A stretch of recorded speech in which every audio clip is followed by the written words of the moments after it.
Assalamualaikum warahmatullahi wabarakatuh. Rekan Islami yang mudah-mudahan senantiasa diridhoi oleh Allah Subhanahu wa Ta'ala.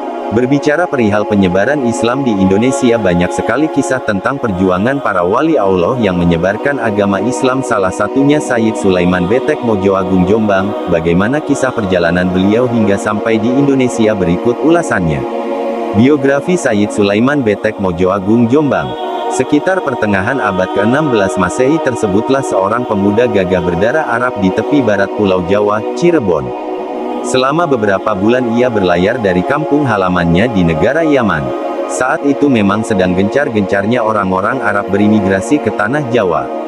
Dan salah satunya adalah kakek Mbah Sayyid Sulaiman, tokoh yang disebut di awal tulisan ini.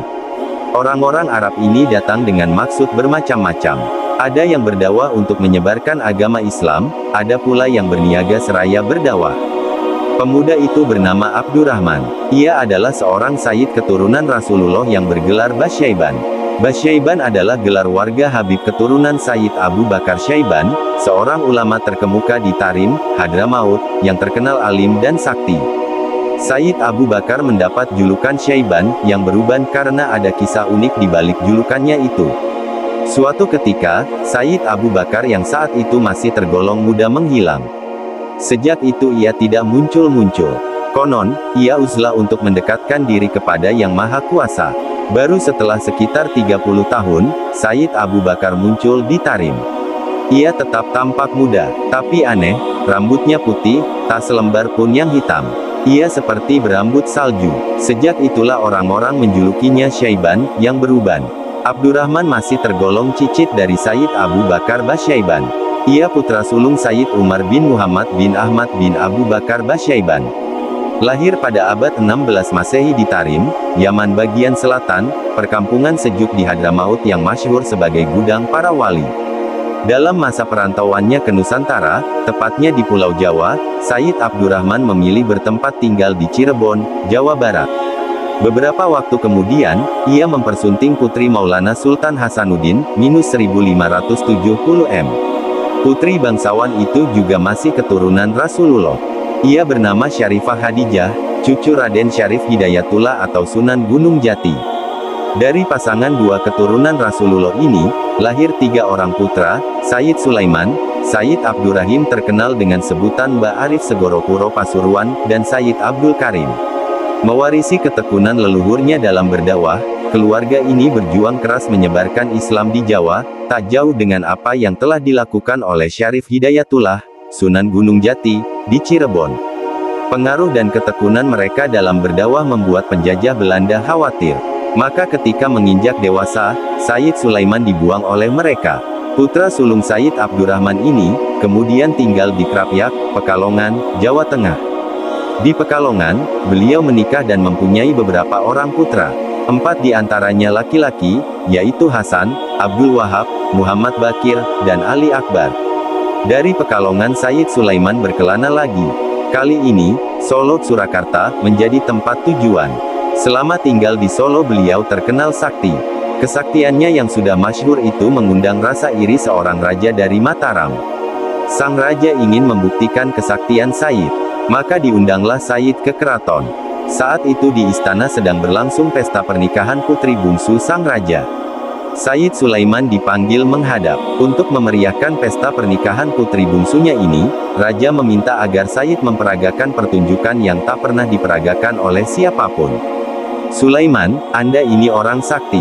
Kalau benar-benar sakti, saya minta tolong buatkan pertunjukan yang tidak umum, yang belum pernah disaksikan oleh orang-orang sini, pinta Raja Mataram kepada Sayyid dengan nada menghina.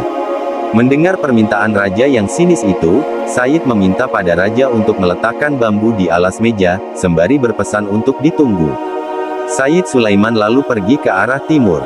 Masyarakat sekitar keraton menunggu kedatangan Sayyid demikian lama, namun Sayyid belum juga datang. Raja Mataram hilang kesabaran, marah, membanting bambu di alas meja itu hingga hancur berkeping-keping. Sesuatu yang ajaib terjadi, kepingan bambu-bambu itu menjelma menjadi hewan yang bermacam-macam. Raja Mataram tersentak melihat keajaiban ini, barulah ia mengakui kesaktian Sayyid Sulaiman. Raja Mataram kemudian menitahkan beberapa prajuritnya untuk mencari Sayyid Sulaiman. Sedang hewan-hewan jelmaan bambu itu terus dipelihara. Hewan-hewan itu ditampung dalam sebuah kebun binatang yang kemudian diberi nama Sriwedari. Artinya, Sri adalah tempat, sedangkan Wedari adalah Wedar sabdane Sayyid Sulaiman. Kebun binatang itu tetap terpelihara. Lama berselang, Sriwedari menjadi sebuah taman dan objek wisata terkenal peninggalan Mataram. Namun pada tahun 1978, binatang-binatang di Sriwedari dipindah ke kebun binatang Satwataru. Nyantri di Ampel. Setelah meninggalkan Solo, Mbah Sayyid Sulaiman pergi dari Solo ke Surabaya. Untuk sampai ke Surabaya, beliau harus melalui hutan belantara. Tujuan beliau menuju ke Ampel, Surabaya, adalah untuk nyantri kepada Raden Rahmat atau Sunan Ampel.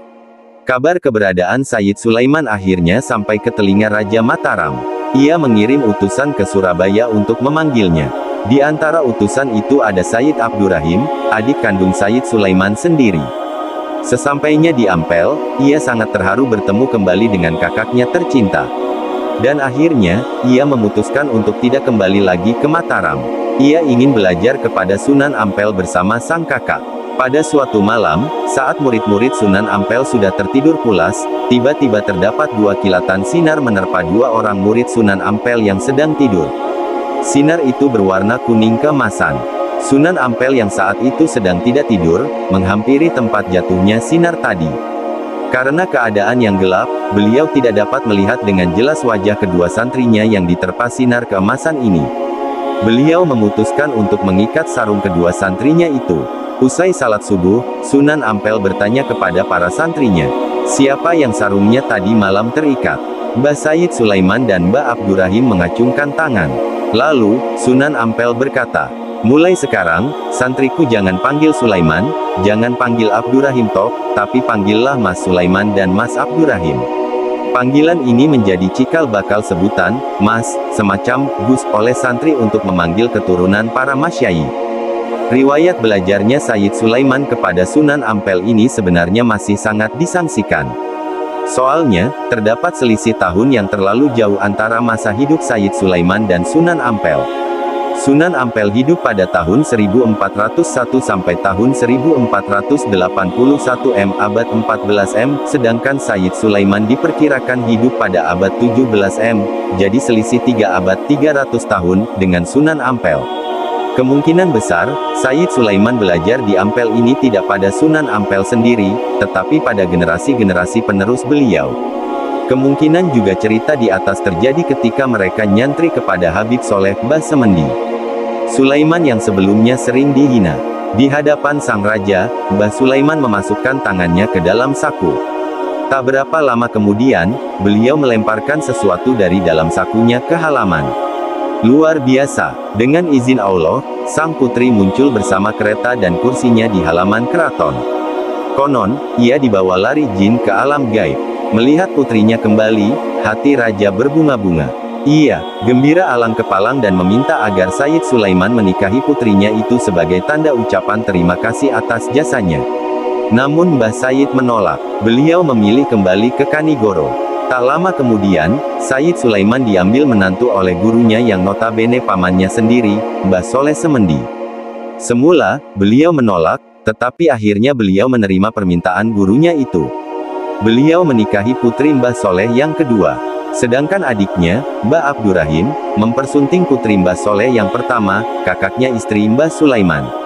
Mbah Abdurrahim tinggal di Segoropuro, Pasuruan, sampai meninggal dunia. Orang-orang mengenalnya dengan panggilan Mbah Arif Segoropuro. Sedangkan Mbah Abdul Karim, adik Sayyid Sulaiman yang kedua, wafat di Surabaya dan dimakamkan di Komplek Pemakaman Sunan Ampel. Selain beristri putri Mbah Soleh, Sayyid Sulaiman juga mempunyai istri dari Malang. Dari istrinya dari Malang ini beliau mempunyai putra bernama Hazam. Kedua dikabulkan oleh Allah. Beliau tidak sampai bertemu dengan Raja Mataram, dan wafat di Mojoagung. Adipati yang disuruh menjemput Mbah Sayyid, mengirim surat kepada Raja Solo, bahwa dirinya tidak akan kembali ke Solo dan memilih menetap di Mojoagung untuk menjaga makam Mbah Sayyid. Sang Adipati tetap tinggal di Mojoagung hingga meninggal dunia dan dimakamkan di sana pula. Rekan Islami yang dirahmati oleh Allah, demikian kisah dari Sayyid Sulaiman. Mudah-mudahan dari beliau kita semua mendapatkan barokah dan manfaat ilmunya. Wassalamualaikum warahmatullahi wabarakatuh.